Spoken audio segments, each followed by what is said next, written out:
Assalamu alaikum. I received many requests to review Olympus DAO, so here it is. If you aren't familiar with DAOs or decentralized autonomous organizations and what they are, I suggest you watch my video on DAOs and then come back to this video. Very succinctly, a DAO is a term related to the crypto world which refers to an organization with transparent rules controlled by its members who are typically the holder of the DAO's governance token. Before I start, if you're new here, my name is Rakan Kayali, founder of Practical Islamic Finance, where we help people globally build wealth in a halal way. You can follow the crypto and stock portfolios that I manage by becoming a member. Link to do so is in the description. I also encourage you to follow us on social media, including joining our Discord group and signing up to our newsletter, using the links in the description of this video. Now back to Olympus DAO. So what is Olympus DAO?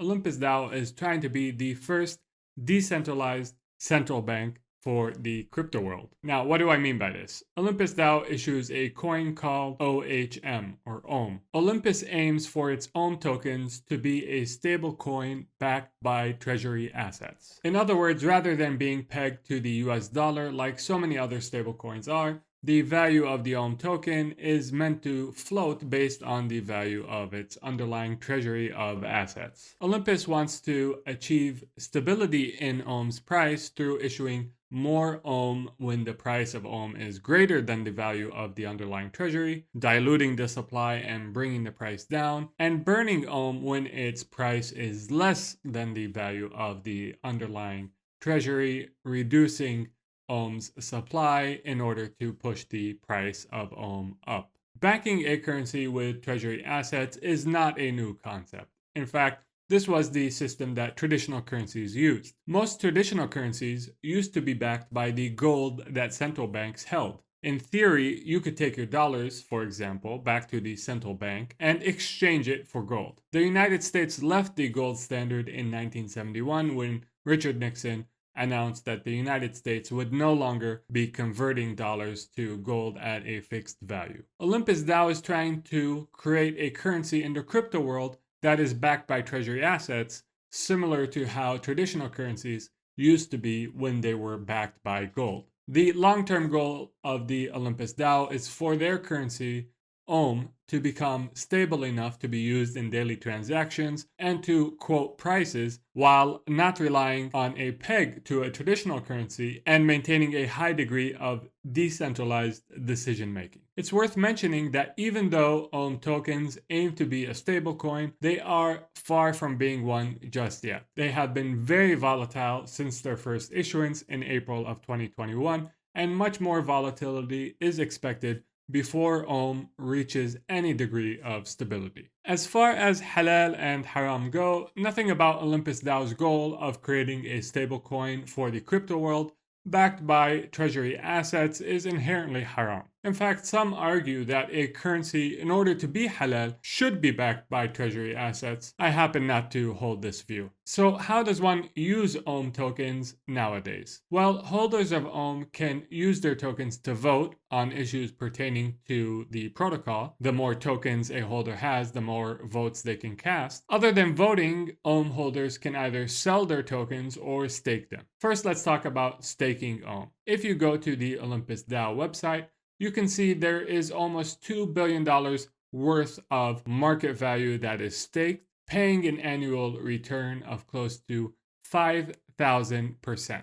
I suspect this comically high APY is a compelling reason why many have been asking about Olympus DAO and whether or not it is halal. So let's understand where this return is coming from. And to do this, we have to understand the process of bonding. Remember how I said Olympus DAO is backing its OHM tokens with treasury assets consisting of a basket of cryptocurrencies? Well, the way Olympus DAO gets these cryptocurrencies is through bonding, and bonding happens when crypto assets are sold to the Olympus DAO treasury in exchange for receiving OHM at a discounted price after a certain period of time. So let's say OHM tokens are currently trading at $100. You want to buy OHM tokens with the Ethereum you have. The Olympus DAO treasury will sell you OHM tokens for $96 instead of the $100 they are worth on the market, on the condition that you wait 5 days for their delivery. Assuming the OHM tokens maintain their price during this time, you will make a profit on the OHM tokens you bought, to the tune of $4 per token in our example. The actual discount will vary based on how much the Treasury wants to incentivize this bonding. And the Olympus DAO Treasury will add, going back to our example, will add your Ethereum to its reserves, which it will use to issue more OHM tokens against. This bonding process seems to me a pretty clear form of prohibited riba, since you are exchanging currencies of different types with delay. The Prophet, peace be upon him, said, "Gold for gold, silver for silver, wheat for wheat, barley for barley, dates for dates, and salt for salt. Like for like, equal for equal, and hand to hand. If the types differ, then you may sell as you wish, provided that the exchange is hand to hand."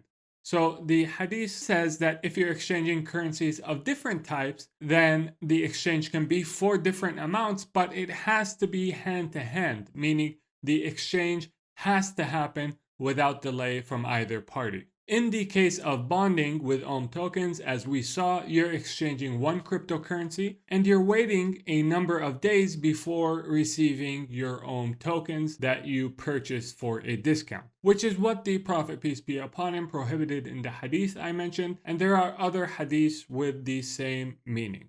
So the bonding part of the OHM protocol seems like riba to me. Now we'll move on to staking, which is how you can earn the astronomical APY percentage I referenced earlier. As per the documentation on the Olympus DAO website, stakers stake their OHM on the Olympus website to earn rebase rewards. The rebase rewards come from the proceeds from bond sales. Since the rewards for staking are coming from the bond sales, which we've deemed in violation of the conditions of currency exchanges in Islam, I think these profits are haram to collect. Now, does it follow from what I said that simply holding OHM token or using it in a transaction as a currency is necessarily haram? I don't think I can really say that, since that would mean using traditional fiat currency is haram, since fiat currency is primarily created through issuing interest-bearing debt. And I don't think using a US dollar to buy a Turkish lira or an ice cream cone, for example, is something that you need to necessarily worry about. Also, as a holder, you are able to vote and potentially make proposals, so one may have the intention of affecting positive change in the protocol by being a holder, and that is certainly not something that is haram.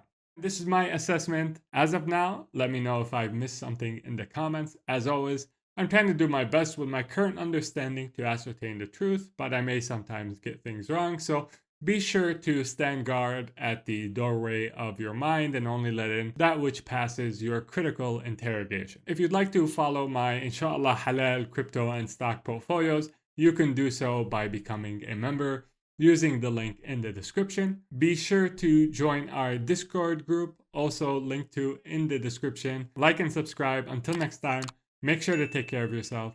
Assalamu alaikum and peace be upon you all.